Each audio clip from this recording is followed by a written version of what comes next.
नमस्कार दोस्तों, आपका हार्दिक स्वागत है आपके अपने YouTube चैनल लर्निंग एक्सीलेंस पर। और मैं हूं आपका साथी शुभम जांगड़ा। दोस्तों, जैसा कि आप सभी जानते हैं, हमने मॉडर्न इंडिया की सीरीज़ कंटिन्यू शुरू कर दी है और इस सीरीज़ के तहत हम आपको 2 क्लास प्रोवाइड करवा चुके हैं। आज की वीडियो में हमारी क्लास नंबर 3 रहेगी और इस तीसरी क्लास में हम जो सेकंड वीडियो हमने आपको प्रोवाइड करवाई थी गवर्नर जनरल और वाइसराय, इसका फर्स्ट पार्ट हम आपको प्रोवाइड करवा चुके थे, जो कि आपकी क्लास सेकंड दी थी हमने आपको। और आज की इस तीसरी क्लास में उसी वीडियो का सेकंड पार्ट रहने वाला है। गवर्नर और गवर्नर जनरल और वाइसराय के दोस्तों, इस वीडियो के इस टॉपिक के आपको 2 पार्ट मिलेंगे। एक पार्ट आपको हम प्रोवाइड करवा चुके थे कल क्लास 2 के नाम से, और आज की वीडियो क्लास 3 के नाम से है, जो कि सेकंड पार्ट रहेगा इस टॉपिक का। इन दोनों पार्ट्स से आपका टॉपिक जो है वो कंप्लीट कवर हो जाएगा। इन दोनों वीडियो को यदि आपने लगा दी तो आपके ये टॉपिक कंप्लीट कवर हो जाएंगे। इसके बाद आपको इस टॉपिक की टेंशन लेने की ज़रूरत नहीं पड़ेगी, क्योंकि इस टॉपिक से अगर कोई भी क्वेश्चन आपके किसी भी वनडे एग्ज़ाम में आता है तो उम्मीद करते हैं आपके हमारी वीडियो में से कवर हो जाएंगे। चलिए दोस्तों, वीडियो को ज़्यादा लंबा ना करते हुए टॉपिक को अपना कवर कर लेते हैं और टाइम को ज़्यादा वेस्ट ना करते हुए अपनी वीडियो को कंटिन्यू करते हैं। दोस्तों, कल का मैं थोड़ा सा आपको टॉपिक रिवाइज करवा देता हूं। कल हमने कौन कौन से गवर्नर और कौन कौन से गवर्नर जनरल के बारे में डिस्कस किया था। उसके बाद फिर हम आगे बढ़ते हैं, टॉपिक को कंप्लीट करते हैं और अपने नेक्स्ट टॉपिक को आगे बढ़ाते हैं। दोस्तों, हमने सबसे पहले प्रथम गवर्नर पढ़ा था। मैंने आपको बताया था कि पहले जो है भारत में बंगाल के गवर्नर बना करते थे, और जो बंगाल के गवर्नर बना करते थे उनमें से पहला जो बंगाल का गवर्नर था वो था रॉबर्ट क्लाइव। और रॉबर्ट क्लाइव 1757 से 1760 तक रहा था। उसके बाद उसने दूसरी बार शासन किया था, जो कि 1765 से 1767 तक रहा करता था। उसी ने दोस्तों प्लासी का युद्ध लड़ा था, जो कि सिराजुद्दौला के अपोजिट में लड़ा था, और उस प्लासी के युद्ध में रॉबर्ट क्लाइव की जीत हुई थी और सिराजुद्दौला जो है वो हार चुके थे। उसके बाद दोस्तों, रॉबर्ट क्लाइव के बाद अगला जो गवर्नर बनता है, जिसे आप अंतिम गवर्नर और पहला गवर्नर जनरल बोल देते हो, वो होगा दोस्तों वॉरेन हेस्टिंग। और वॉरेन हेस्टिंग 1772 से लेकर 1785 ईस्वी तक शासन करता है। और वॉरेन हेस्टिंग ने डीसी के पद की स्थापना की थी 1772 में, और इसको द्वैध शासन प्रणाली का इसने अंत कर दिया था। जो सी द्वैध शासन प्रणाली रॉबर्ट क्लाइव ने चलाई थी, और रॉबर्ट क्लाइव ने जो द्वैध शासन प्रणाली चलाई थी वो 1765 से 1772 तक चली थी। उसके बाद 1772 में जैसे ही वॉरेन हेस्टिंग गवर्नर जनरल बने थे, उन्होंने ये द्वैध शासन प्रणाली की जो व्यवस्था है वो हटा दी थी। डीसी के पद की स्थापना वॉरेन हेस्टिंग ने की थी। रेगुलेटिंग एक्ट जो है 1773 में आया था, जिसके तहत सुप्रीम कोर्ट की स्थापना हुई थी, जो कि कलकत्ता में हुई थी, और उसके प्रथम मुख्य न्यायाधीश बने थे एलिजाबेथ। उसके बाद दोस्तों, जो अगले गवर्नर जनरल बने थे लॉर्ड कॉर्नवालिस होते थे, और लॉर्ड कॉर्नवालिस 1786 से 1793 में बने थे, जिन्होंने आईसीएस यानी कि इंडियन सिविल सर्विसेज, जो कि यूपीएससी उनके एग्ज़ाम कंडक्ट करवाती है, उसकी स्थापना की थी 21 अगस्त 1793 में। किसने की थी? लॉर्ड कॉर्नवालिस ने, जिनका शासनकाल 1786 से 1793 तक रहा था दोस्तों। इसीलिए 21 अगस्त को आईसीएस दिवस मनाया जाता है, क्योंकि 21 अगस्त 1793 में ही आईसीएस यानी इंडियन सिविल सर्विसेज की सेवाएं जो है उनकी शुरुआत की गई थी। और दोस्तों, जो आपके लॉर्ड कॉर्नवालिस होते हैं, इनको स्थायी भूमि का बंदोबस्त का जनक भी कहा जाता है, क्योंकि स्थायी बंदोबस्त भूमि इन्होंने ही चलाई थी। उसके बाद दोस्तों, आपका जो अगला गवर्नर जनरल आता है उसका नाम रहेगा जॉन शोरा। और जॉन शोरा उन्होंने 1793 से लेकर 1798 तक शासन किया, और इन्होंने एक बारी 1785 में शिशु वध बंद करने का प्रयास जरूर किया था, लेकिन ये कामयाब नहीं हो पाए।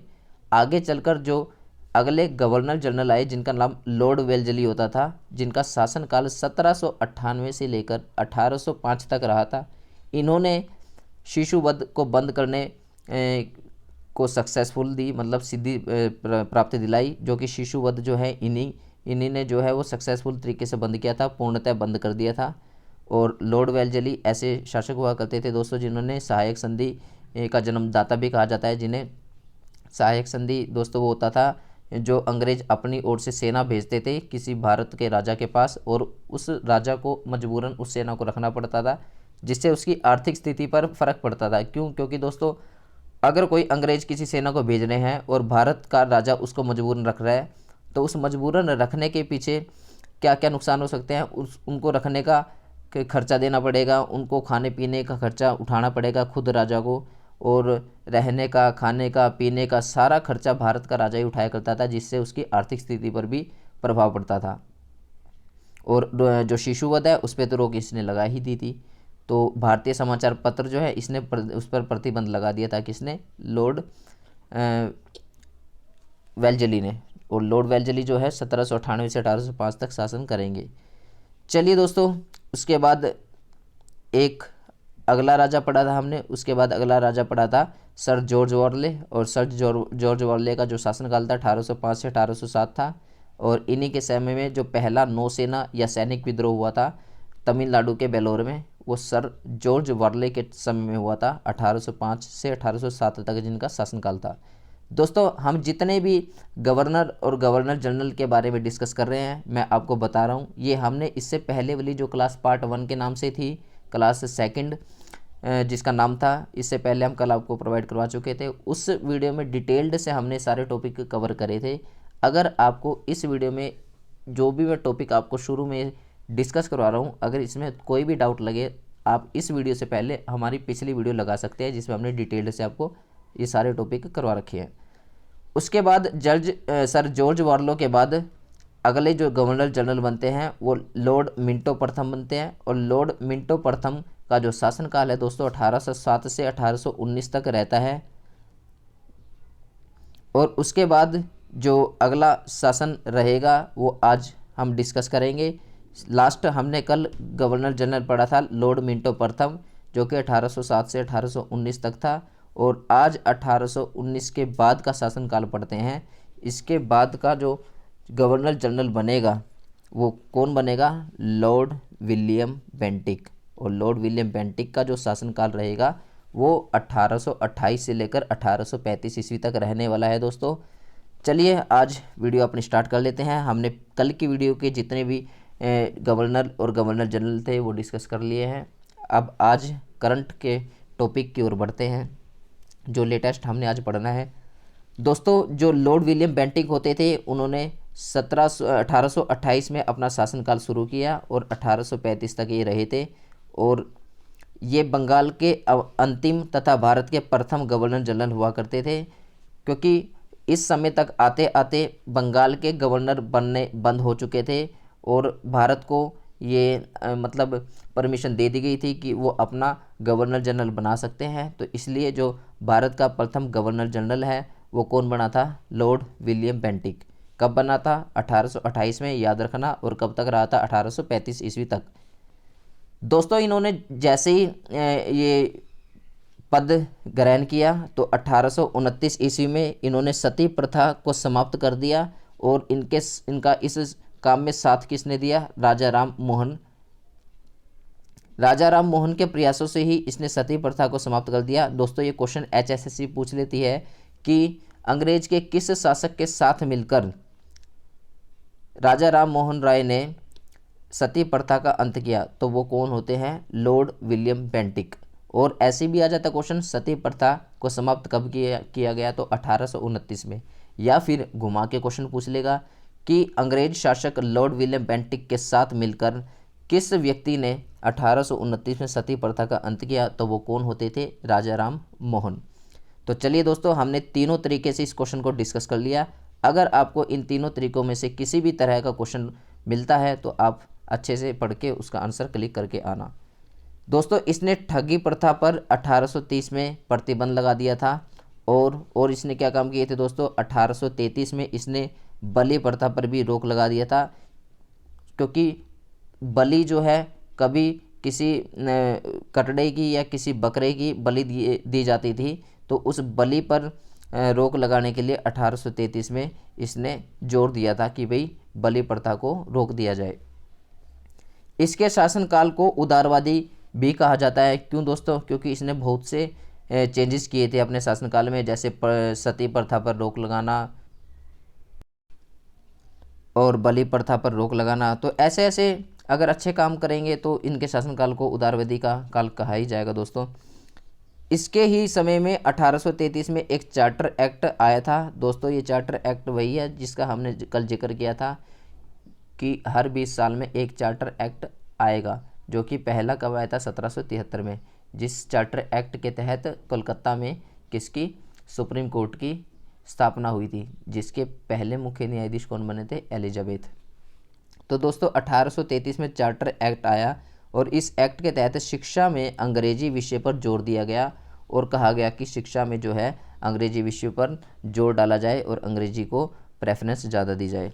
और अंग्रेजी शिक्षा का जो जन्मदाता है वो किसको बोल दिया जाता है, लॉर्ड मैकाले को। कह देते हैं ना दोस्तों कि अंग्रेज चले गए और अंग्रेजी छोड़ गए। वो अंग्रेजी कौन छोड़ के गया था, वो अंग्रेजी छोड़ के गया था अंग्रेजों का शासक जिसने शुरू की थी, किस बंदे ने शुरू की थी, लॉर्ड मैकाले ने। तो लॉर्ड मैकाले किसके जन्मदाता कहलाते हैं, अंग्रेजी के। अंग्रेजी की जो परीक्षाएं देते हैं हम, ये परीक्षाएं किसकी देन है, लॉर्ड मैकाले की। यही बंदा था जो हमें फंसा कर गया था। तो दोस्तों ईस्ट इंडिया कंपनी का व्यापारिक और अधिकार पूर्णतः समाप्त कर दिया गया था। इसके समय तक आते आते जो ईस्ट इंडिया कंपनी है वो पूर्णतः समाप्त हो गई थी।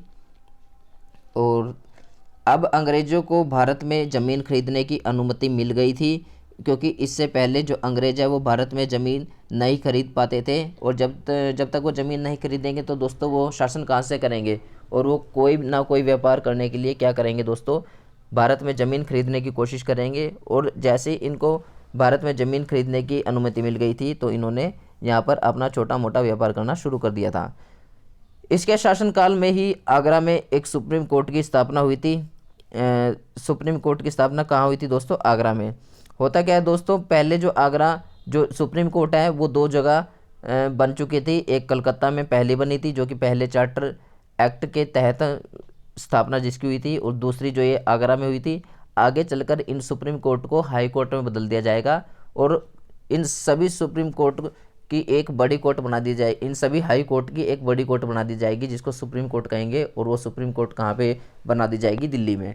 तो दोस्तों अभी फ़िलहाल अभी के लिए आप ये कह सकते हैं कि पहली जो सुप्रीम कोर्ट थी वो कहाँ थी, कलकत्ता में। दूसरी कहाँ बनाई गई, आगरा में बनाई गई। तो आगे चलकर ये हाई कोर्ट में ट्रांसफ़र हो जाएगी, उसको उस टॉपिक पर डिस्कस कर लेंगे। अभी के लिए हम सिर्फ इतनी ही जानकारी पढ़ लेते हैं। चलिए दोस्तों, उसके बाद जो अगला हमारा गवर्नर जनरल आता है उसका नाम होगा चार्ल्स मैटकॉफ। और चार्ल्स मैटकॉफ का अगर शासनकाल आपसे पूछ ले तो 1835 से 1836 तक रहने वाला है दोस्तों। और इसको प्रेस का मुक्तिदाता भी कहा जाता है। प्रेस का मुक्तिदाता किस शासक को कहा जाता है, चार्ल्स मैटकॉफ को। इसके बाद अगले जो शासक आते हैं दोस्तों वो होंगे हमारे लॉर्ड डलहौजी। और लॉर्ड डलहौजी का जो शासनकाल दोस्तों रहने वाला है वो 1848 से 1856 तक रहेगा। और इसे हड़प नीति या लिप्स नीति का जन्मदाता कहा जाता है। दोस्तों हड़प नीति क्या हुआ करती थी, जब भी कोई राजा जिसकी संतान नहीं होती थी और जैसे ही वो राजा किसी कारणवश उस राजा की मृत्यु हो जाती थी या वो राजा उस पद पे से हट जाता था, तो उसके बाद जब उसकी कोई संतान नहीं होती थी तो उसके बाद उसका कोई वायरस मतलब जो वो वायरस नहीं होता था, वारिस नहीं होता था ताकि वो आगे शासन संभाल सके। तो ये लॉर्ड डलहौजी क्या करता था, उससे उसका शासन छीन लिया कर लेता था, मतलब उससे छीन लेता था, उससे हड़प लेता था। क्यों, क्योंकि जब उसकी कोई संतान नहीं होगी तो उसका शासन कौन चलाएगा, और जब कोई शासन चलाएगा नहीं तो उसका शासन खाली पड़ा रहेगा। और उसका शासन खाली होने का फ़ायदा उठाकर लॉर्ड डलहौजी उसका शासन हड़प लिया करता था। लेकिन दोस्तों इसने एक पाबंदी और लगाई थी, अगर किसी राजा की अगर कोई संतान नहीं होती थी तो उसे उस राजा को कोई मतलब हक नहीं होता था कि भाई वो किसी पुत्र को या किसी बच्चे को गोद ले सके, क्योंकि इसने रोक लगा रखी थी अगर किसी राजा की खुद की संतान नहीं है तो वो किसी बच्चे को गोद भी नहीं ले सकता अगर खुद की संतान नहीं है तो दोस्तों इसमें क्या होता है हड़प नीति में, कि अगर किसी राजा के पास संतान नहीं होती थी तो वह किसी भी संतान को गोद नहीं ले सकता था, क्योंकि उस राजा के मरने के बाद उसका सारा राज्य जो है वो खुद हड़प लेता था।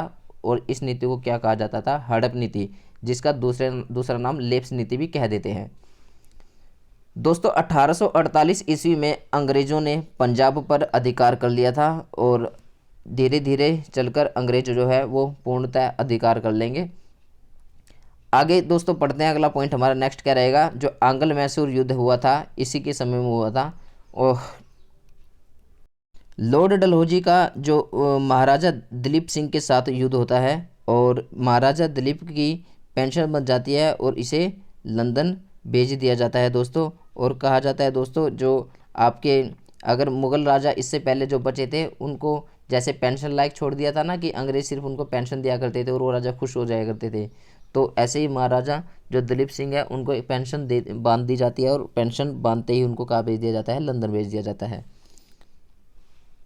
दोस्तों 1849 ईस्वी में इसने लंदन जाकर महारानी विक्टोरिया को कोहिनूर का हीरा दे दिया था। और भारत में अंतिम बार जो कोहिनूर का हीरा पूछ ले तो किस राजा के पास था, राजा दिलीप सिंह के पास था। और वो कोहिनूर का हीरा राजा दिलीप सिंह ने कहाँ जाकर किसको दिया, लंदन जाकर महारानी विक्टोरिया को दिया। तो दोस्तों अगर आपसे पूछ ले कि अंतिम बार कोहिनूर का हीरा कब और कहाँ देखा गया, तो अंतिम बार कोहिनूर का हीरा राजा दिलीप सिंह के पास देखा गया। और राजा दिलीप सिंह ने किसको दिया, महारानी विक्टोरिया को, कहाँ जाके, लंदन जाके। उसके बाद भारत में कभी भी कोहिनूर का, आज तक भारत में कोहिनूर का हीरा जो है वो वापस नहीं आया है। इसके समय में ही 1852 ईस्वी में लोक निर्माण विभाग यानी कि PWD डिपार्टमेंट बोल सकते हो आप उसे, उसकी स्थापना की गई थी। और भारतीय डाक सेवा की स्थापना भी इसी के समय हुई थी। भारतीय डाक सेवा हो या तार सेवा हो, इनमें से कोई भी अगर ऑप्शन या क्वेश्चन आपसे पूछ लेता है तो आप क्या करोगे, इसी के समय में इसकी स्थापना हुई थी। दोस्तों 16 अप्रैल 1853 को इसके समय में ही पहली ट्रेन चलाई थी। और जो पहली ट्रेन पूछ लेता है दोस्तों वो मुंबई से ठाणे तक चली थी और लंबाई कुल पूछ लेता है 34 किलोमीटर तक चली थी। और उस ट्रेन का नाम होता था ब्लैक ब्यूटी। दोस्तों ये क्वेश्चन बहुत बार देखने को मिल चुका है। जो प्रथम ट्रेन चली थी वो कब चली थी, वो 16 अप्रैल 1853 में चली थी। और उस ट्रेन को नाम क्या कहा था, उस ट्रेन का नाम था ब्लैक ब्यूटी। कहाँ से कहाँ तक चली थी, मुंबई से ठाणे तक चली थी। और कितनी लंबाई तक उसने कवर की थी, तो 34 किलोमीटर उसने लंबाई कुल कवर की थी। इसने अपनी दूसरी राजधानी शिमला को बनाया था और पहली राजधानी कोलकाता को बनाया था। क्योंकि दोस्तों इस समय क्या हुआ करता था, आज के टाइम में तो ऐसी कोई बात नहीं है। आज के टाइम में एक व्यक्ति को साधारण सा जीवन व्यतीत करना पड़ता है, गर्मी में भी वही और सर्दी में भी वही। लेकिन पहले क्या होते थे, शासक अधिक गर्मी बढ़ने पर शिमला के एरिया में चले जाते थे ताकि वहाँ ठंड का आनंद ले सकें। और जब ज़्यादा ठंड बढ़ जाती थी तो इधर यूपी के एरिया में आ जाते ताकि गर्मी का आनंद ले सके। तो इसने दो ही ऐसी राजधानी बनाई थी, जिसकी पहली राजधानी थी शिमला और दूसरी राजधानी कोलकाता। मतलब ग्रीष्मकालीन यानी गर्मियों के समय में ये शिमला में चले जाया करते थे, क्योंकि गर्मियों में गर्मी ज़्यादा होती है तो ठंड के इलाके में चले जाते थे। और जब ठंड बढ़ती थी यानी शीतकालीन राजधानी बोल देते हैं सर्दियों में, तो ये कोलकाता आ जाया करते थे अपनी राजधानी कोलकाता में। ब्रिटिश गन फैक्ट्री को कोलकाता में मेरठ में स्थानांतरित कर दिया था। जो आपकी ब्रिटिश गन की फैक्ट्री होती थी जो ब्रिटिशों ने लगाई थी, उसको कोलकाता से मेरठ स्थानांतरित कर दिया था इस शासक ने। 1853 में नागरिक सेवा के लिए परीक्षा की शुरुआत हुई। नागरिक सेवा परीक्षा कौन सी दोस्तों, आपकी सिविल सर्विसेज की परीक्षा बोल देते हैं। इससे पहले मैंने आपको इससे पहले एक शासक पढ़ाया था, जनरल जो लॉर्ड कॉर्नवालिस होता था। उस लॉर्ड कॉर्नवालिस ने ICS मतलब इंडियन सिविल सर्विसेज की स्थापना की थी। लेकिन तब तक ये नियुक्त ICS का जो पद है उसकी जो प्रक्रिया है वो UPSC के थ्रू जो अब कंडक्ट करवाते हैं पेपर, तो UPSC के थ्रू जो पेपर कंडक्ट करवाने का जो प्रोसीजर है वो कब शुरू हुआ था, 1853 में। यानी नागरिक सेवा के लिए जो परीक्षा की शुरुआत कब कर दी गई थी, UPSC की जो परीक्षा की शुरुआत है वो कब कर दी गई थी, 1853 में। 1852 में इसी के समय में वुड डिस्पैच आया था जिसने केंद्रीय विश्वविद्यालय की स्थापना की थी। और 1853 में इसके समय में एक चार्टर एक्ट आया था। दोस्तों उसके बाद अगले आते हैं हमारे शासक केनिंग। और केनिंग का जो शासनकाल पूछ ले तो वो 1856 से लेके 1862 तक रहा। और जो राजा केनिंग होते हैं उन्होंने 1857 की क्रांति के समय इन्हीं का शासनकाल हुआ करता था। क्योंकि दोस्तों 1856 से लेकर 1862 तक रहे थे और 1856 और 62 के बीच में आपका 1857 पड़ता है। और 1857 में जो 1857 की क्रांति हुई थी तो वो इसी के समय में हुई थी। आपसे क्वेश्चन डायरेक्टली पूछ सकता है दोस्तों कि 1857 की क्रांति के समय कौन सा गवर्नर जनरल हुआ करता था, तो वो होगा दोस्तों केनिंग। और केनिंग का जो शासनकाल है वो 1856 से लेकर 1862 तक रहा था। इसके समय में दोस्तों और क्या क्या हुआ था, इसको भारत का अंतिम गवर्नर जनरल और भारत का पहला वाइसराय कहा जाता था। दोस्तों जैसा कि मैं आपको पहले बता चुका कि पहले जो होता था, पहले गवर्नर आए थे और गवर्नर कहाँ के बना करते थे, भारत में बंगाल के। और पहले बंगाल के गवर्नर बना करते थे, तो पहले बंगाल का गवर्नर बना था। उसके बाद गवर्नर के बाद गवर्नर का पद किस में बदल गया था, गवर्नर जनरल में, गवर्नर जनरल में बदल गया था। और उसके बाद गवर्नर जनरल का जो पद है वो किस में, वायसराय में बदल गया था। और आगे चलकर ये वायसराय का पद दोबारा से गवर्नर जनरल में आएगा और उसके बाद यही गवर्नर जनरल का पद राष्ट्रपति में बदल जाएगा। तो दोस्तों हम गवर्नर भी पढ़ चुके और गवर्नर जनरल भी पढ़ चुके। अब आगे कौन आता है, वायसराय। तो अगर आपसे भारत का अंतिम गवर्नर जनरल और भारत का प्रथम वायसराय पूछ ले तो आप कौन से ऑप्शन पे जाएंगे, केनिंग पे। और केनिंग का शासनकाल 1856 से 1862 रहा। दोस्तों अगर आपसे ये भी पूछ लेना कि भारत का जो गवर्नर जनरल का पद है वो वायसराय में कब स्थानांतरित किया गया, तो वो 1856 में कहलाएगा। क्यों, क्योंकि दोस्तों 1856 में केनिंग की एंट्री होगी और जैसे ही केनिंग की एंट्री होगी तो गवर्नर जनरल का पद किस में बदल जाएगा, वायसराय में। तो इसलिए वायसराय का पद की स्थापना कब की गई, 1856 में, गवर्नर जनरल से बदल के। इसके समय में जो गवर्नर जनरल का पद होता था वो समाप्त कर दिया गया था और उसको किस में बदल दिया गया था, वायसराय के पद में। इसके समय में ही कंपनी का शासनकाल समाप्त हो गया था।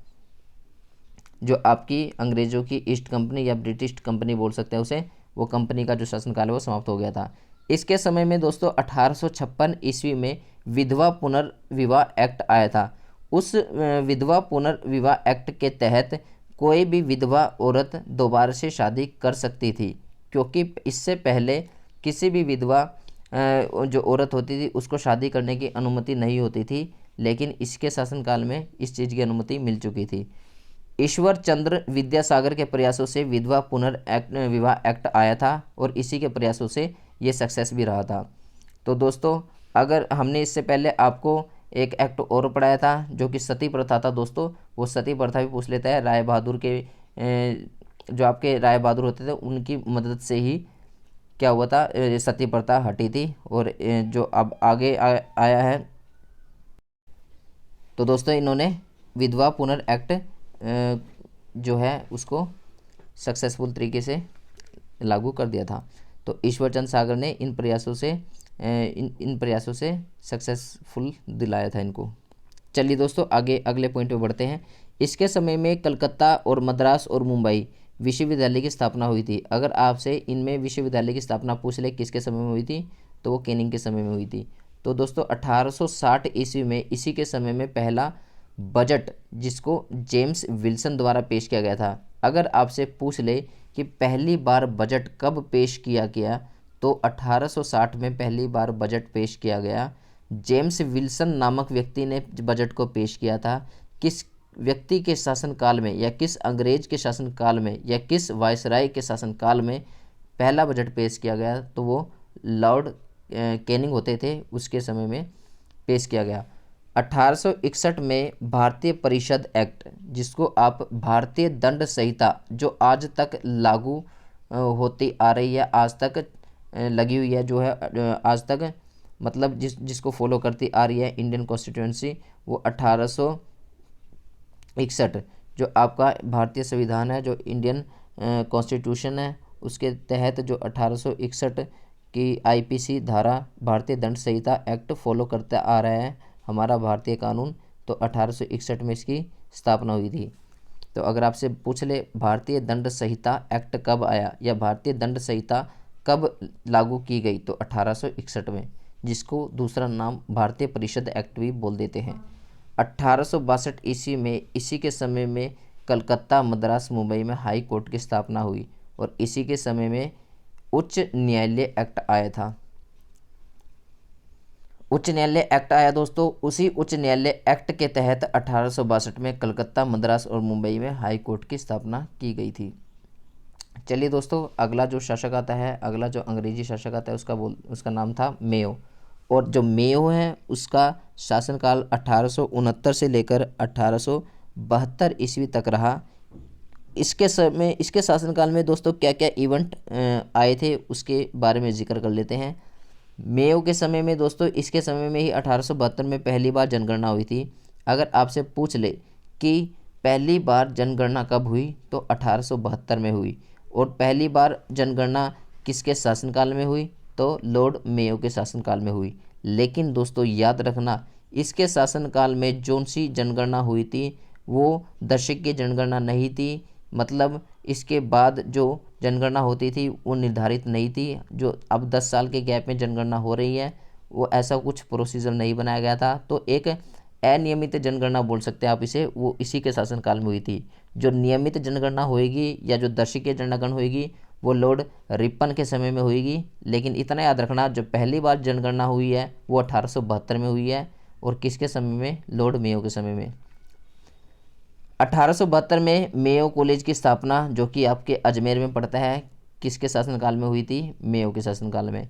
इसी की जो इसकी विशेषता थी दोस्तों, इस मेयो कॉलेज की विशेषता ये थी कि इसमें सिर्फ अंग्रेज़ों के ही बच्चे पढ़ा करते थे। इसकी विशेषता ये होती थी। 1872 में शेर अली अफरीदी इनकी हत्या कर दी गई थी। तो अगर आपसे इसकी मृत्यु पूछ लेते हैं कि शेर अली अफरीदी की मृत्यु कब हुई थी, तो 1872 में। और शेर अली अफरीदी एक अफ़गानी शासक हुआ करते थे। इसने पोर्ट ब्लेयर नामक जगह पर मेयो की हत्या की थी। शेर अली अफरीदी ने ही किसकी हत्या की थी, मेयो की। और मेयो जो है दोस्तों एकमात्र ऐसा वायसराय होता था जिसकी मृत्यु या हत्या बोल सकते हैं वो भारत में की गई थी। दोस्तों ये चीज़ें छोटी छोटी याद रखना, जैसे कि इससे पहले और हमने एक आपको ऐसा जनरल गवर्नर पढ़ाया था जिसकी जो हत्या है वो भारत में हुई थी, जिसका मकबरा भी यूपी गाजीपुर में बनाया गया था। तो ऐसे ही दोस्तों ऐसा वायसराय ये भी याद रखना कि ऐसा वायसराय जिसकी मृत्यु भारत में हुई थी, तो वो कौन था, मेयो। 1872 में नेटिव मैरिज एक्ट, जिसको आप इंग्लिश में बोल देते हो इंटरकास्ट मैरिज, यानी अदर कास्ट मैरिज, जो आज के समय में बड़ी प्रचलित है और कई बंदे इससे खफा भी हैं। तो इंटरकास्ट मैरिज एक्ट कब आया था, 1872 में। मतलब एक कास्ट वाला दूसरे कास्ट में शादी कर रहा है, तो ये कब स्टार्ट किया था, 1872 में शुरू हुआ था। किस बंदे ने शुरू किया था, एक जॉर्ज नॉर्थब्रुक नामक व्यक्ति था। इसने खुद शादी की थी इंटरकास्ट मैरिज, और खुद अदर कास्ट में शादी करके ये मैरिज एक्ट जो है वो लागू किया था 1872 में। तो दोस्तों आज भी आप इंटरकास्ट मैरिज कर सकते हैं, ऐसी कोई दिक्कत नहीं है। लॉर्ड रिपन जो है इनका शासनकाल शुरू होता है लॉर्ड मेयो के बाद में, और इनका जो शासनकाल रहेगा 1880 से लेकर 1884 तक रहेगा। 1880 में इन्होंने जैसे ही ये शासन ग्रहण किया, तो इन्होंने क्या क्या इवेंट किए वो पढ़ लेते हैं। जो रिपन को उदारवादी रिपन कहा जाता है। उदारवादी रिपन क्यों कहा जाता है, क्योंकि ये जनता के प्रति बहुत उदारवादी हुआ करता था, इसलिए इन्हें उदारवादी रिपन कहा जाता है। 1882 में इसके समय में ही ग्राम बोर्ड की स्थापना की थी। दोस्तों ये आपके HSSC का जो ग्राम सचिव पटवारी और कैनाल पटवारी का जो एग्ज़ाम आएगा उसके लिए बड़ा ही इम्पोर्टेंट क्वेश्चन रहने वाला है कि जो ग्राम पंचायत है उसका ढांचा किसको बोला जाता है। तो उसका जो ढांचा है वो किस पर आधारित है, ग्राम बोर्ड। और ग्राम बोर्ड की जो स्थापना है वो कब हुई थी, 1882 में हुई थी। किस अंग्रेज के शासनकाल में हुई थी, तो वो रिपन के शासनकाल में हुई थी। और रिपन का जो शासनकाल था वो 1880 से लेकर 1884 ईस्वी तक रहा था। तो दोस्तों ये याद रखना, HSSC के लिए इम्पोर्टेंट रहेगा। इसे स्थानीय स्वशासन का जनक भी कहा जाता है। इसे ग्राम पंचायत का और स्थानीय स्वशासन दोनों का ही जनक कह दिया जाता है। 1881 में पहली बार दशकीय जनगणना। दोस्तों इससे पहले हमने पढ़ा था कि पहली बार जनगणना कब हुई, तो 1872 में पहली बार जनगणना हुई थी। किसके समय में, लॉर्ड मेयो के समय में। और मेयो के समय में जो जनगणना हुई थी वो दशकीय जनगणना नहीं थी, और अगर आपसे 10 के जनगणना पूछ ले, निर्धारित जनगणना पूछ ले कि इसके 10 आने वाले 10 साल में, प्रत्येक 10 साल में जनगणना होनी आरंभ हो गई थी, मतलब इसको 10 के जनगणना बोल देते हैं कि हर 10 साल के अंतराल में जनगणना करना, मतलब उस सीरीज़ को ऐसे ही आगे लागू करना। तो वो कौन सी जनगणना होती है? 10 की जनगणना। कब से शुरू हुई थी? 1881 में। किसके शासनकाल से शुरू हुई थी? लॉर्ड रिपन के शासनकाल से। 1881 ईस्वी में इसी के समय में प्रथम कारखाना अधिनियम आया था और इसी ने बाल श्रम पर रोक लगा दी थी। मतलब जो छोटे बच्चे हैं वो खतरनाक काम नहीं करेंगे पैसा कमाने के लिए, ना ही किसी फैक्ट्री वगैरह में काम करेंगे। इसी ने इस चीज़ पर रोक लगाई थी सबसे पहले। इसके बाद आते हैं हमारे अगले शासक लॉर्ड डफरिन। लॉर्ड डफरिन जो है 1884 से 1888 ये वायसराय होते थे दोस्तों। अभी तक हम वायसराय के बारे में डिस्कस कर रहे हैं दोस्तों। जैसे ही वायसराय का पद अगर किसी अंतिम पद अगले पद में जैसे ही ट्रांसफ़र होगा हम आपको इन्फॉर्म कर देंगे। इससे पहले हम अभी तक वायसराय पढ़ते आ रहे हैं। इससे पहले हमने 2-3 क्या पढ़े थे? गवर्नर जनरल पढ़े थे। तो दोस्तों जो हमारे लॉर्ड डफरिन वायसराय हुआ करते थे, 1884 से लेकर 1888 तक शासनकाल रहा इनका। इसके समय में भारतीय राष्ट्रीय कांग्रेस की स्थापना हुई थी, क्योंकि जो भारतीय राष्ट्रीय कांग्रेस है उसकी स्थापना 1886 में हो चुकी थी और 1886 का जो टाइम पीरियड है वो 1884 और 88 के बीच में पड़ता है। इसलिए कांग्रेस, भारतीय कांग्रेस, राष्ट्रीय कांग्रेस की स्थापना अगर आपसे पूछ ले किस अंग्रेज वायसराय के शासनकाल में होती है तो लॉर्ड डफरिन के शासनकाल में होती है, जिनका समय काल जो है 1884, शासनकाल 1884 से 1888 तक रहेगा। भारतीय राष्ट्रीय कांग्रेस का नाम यूएसए से लिया गया है। कैसे लिया गया है दोस्तों? क्योंकि जो कांग्रेस है वहाँ के संसद को बोला जाता है, वहाँ के संसद को क्या बोला जाता है? कांग्रेस। और जो आपका कांग्रेस शब्द है वो यूएसए से लिया गया। और भारतीय राष्ट्रीय जो ये शब्द है दोनों, ये दादा भाई नौरोजी ने दिए थे। और दादा भाई नौरोजी बड़े ही फेमस व्यक्ति हुआ करते थे, क्योंकि दादा भाई नौरोजी एक अन्य नाम से भी जाने जाते हैं, जिनको आप grand old man of India भी बोल देते हैं। क्वेश्चन डायरेक्टली आ भी जाता है कि grand old man of India किन्हें कहा जाता है? तो दादा भाई नौरोजी को। और दादा भाई नौरोजी एक प्रथम ऐसे व्यक्ति थे जिन्होंने प्रति व्यक्ति आय निकाली थी सबसे पहले। और दादा भाई नौरोजी जो हैं वो 1886 में कांग्रेस अधिवेशन की इन्होंने अध्यक्षता की थी। अगर आपसे ये पूछ ले कि 1886 का जो कांग्रेस का अधिवेशन हुआ था उसकी अध्यक्षता किसने की थी, तो दादा भाई नौरोजी ने की थी। और दादा भाई नौरोजी प्रथम ऐसे व्यक्ति थे जिन्होंने पहली बार प्रथम व्यक्ति आय निकाली थी। अब प्रथम व्यक्ति आय का जो निकालने का कार्य है वो सांख्यिकी जो आपका डिपार्टमेंट है वो निकालती है। हाउस ऑफ कॉमन में बैठने वाले प्रथम व्यक्ति, दोस्तों ये बहुत बड़ी बात होती है। हाउस ऑफ कॉमन मैन मतलब अंग्रेज़ों की ऐसी बैठक हुआ करती थी जिसमें भारतीयों का आना अलाउड बिल्कुल भी नहीं था, लेकिन ये बहुत ही गर्व की बात थी कि दादा भाई नौरोजी उन सभी अंग्रेज़ों के बीच में ऐसे भारतीय थे जो हाउस ऑफ कॉमन में बैठने वाले प्रथम व्यक्ति बने थे। क्योंकि इससे पहले हिंदुस्तानियों का उस बैठक में बैठना क्या, उसके अंदर आना भी अलाउड नहीं था, लेकिन दादा भाई नौरोजी प्रथम ऐसे व्यक्ति बने थे जो वहाँ उनके बीच में बैठने वाले व्यक्ति बने थे। तो देख सकते हो दोस्तों दादा भाई नौरोजी कितने बड़े व्यक्ति हुआ करते थे। 28 दिसंबर 1885 को कांग्रेस की स्थापना हुई थी। और इनकी स्थापना कहाँ हुई थी दोस्तों? 1886 में जो मैंने आपको कांग्रेस की स्थापना बताई वो हरियाणा में हुई थी। और हरियाणा में इसकी शाखा पहली अम्बाड़ा में आई थी, जो कि आपके राय बहादुर लाला मुरलीधर लेकर आए थे। लेकिन इसको भी याद रखना डेट को, 1886 को। लेकिन जो आपकी सेंटर में पूछ लें कि सेंटर में जो कांग्रेस की स्थापना हुई थी वो 28 दिसंबर 1885 में हुई थी। कांग्रेस की स्थापना हुई कहाँ थी? गोकुल दास तेजपाल संस्कृति कॉलेज में।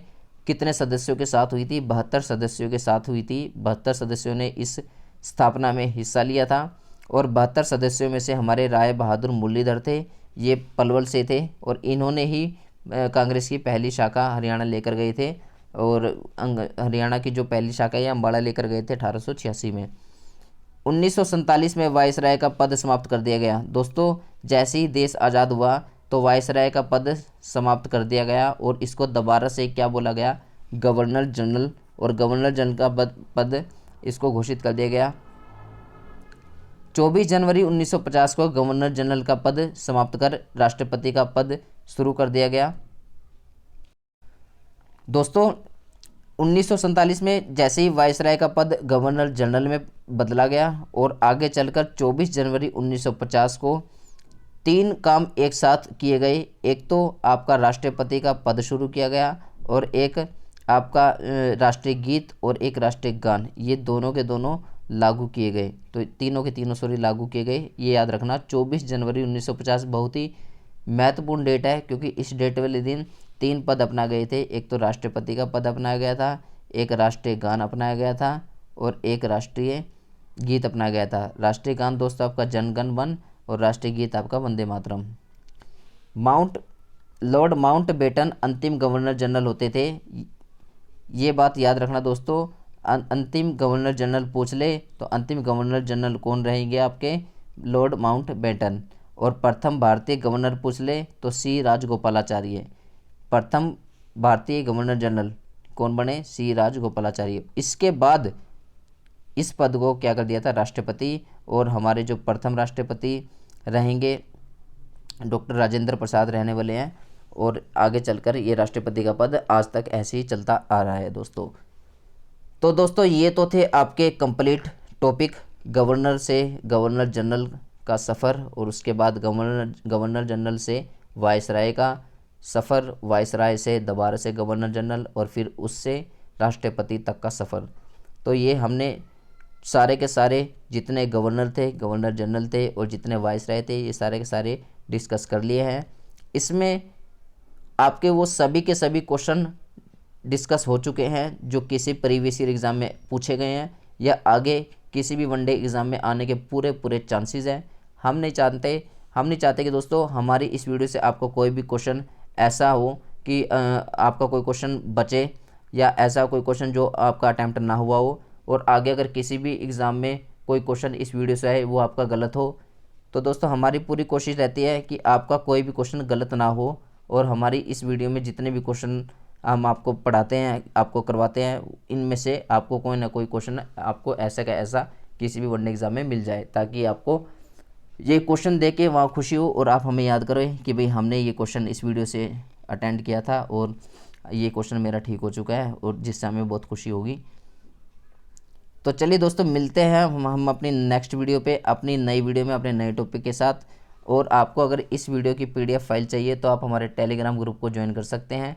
टेलीग्राम ग्रुप या टेलीग्राम चैनल जो है हमारा, उसका नाम भी लर्निंग एक्सीलेंस रहेगा। टेलीग्राम पर जाकर लर्निंग एक्सीलेंस के नाम से सर्च करें और आपको यही वाला सिंबल मिलेगा, बुक्स और पेंसिल वाला येलो रंग का मिलेगा, और आप उसको ज्वाइन करें। और हमारी चैनल पर जितने भी यूट्यूब चैनल पर जितनी भी वीडियो पड़ी हैं उन सभी वीडियो की PDF फाइल मिल जाएगी, और आपको नोट्स की भी टेंशन लेने की ज़रूरत नहीं पड़ेगी। चलिए दोस्तों मिलते हैं नेक्स्ट वीडियो में अपने नए टॉपिक के साथ, अपनी नई वीडियो के साथ। आज के लिए धन्यवाद। जय हिंद, जय भारत।